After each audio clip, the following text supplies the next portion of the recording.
on se rend compte que c'est difficile pour un étudiant d'accepter le fait qu'il puisse avoir besoin d'aide. Il faut déjà, c'est une première étape, de réussir à mettre l'étudiant en confiance et de se dire on a tous besoin d'aide et c'est pas grave, on y va. Parce qu'on est là et la famille est là à des Agorae. On a un système, donc c'est un système de bénéficiaires, donc il faut remplir un dossier et en fonction du revenu, du calcul des revenus, on autorise les étudiants à venir à l'Agorae.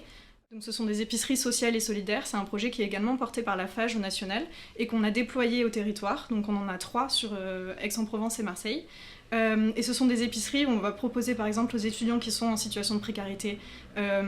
financière et également alimentaire de pouvoir bénéficier de faire leurs courses à 10% du prix du marché. Donc par exemple, ça c'est un dispositif qui s'est énormément développé et qui explose de plus en plus chaque année. On demande à ce que les étudiants ne soient plus rattachés au foyer parental dans le calcul des critères sociaux pour établir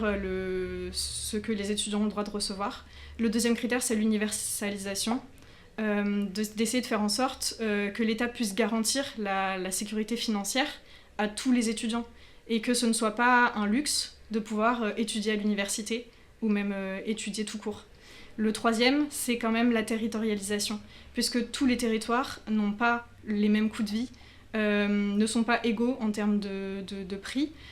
et du coup, c'est pas normal qu'un étudiant qui vienne de Limoges ou de Pau, par exemple, ait des montants de bourse qui soient égaux à un étudiant qui vit, par exemple, sur Paris ou à Marseille ou à Aix, où on voit que le coût de la vie et les frais imputables à la rentrée sont énormes, ou encore un étudiant en Outre-mer.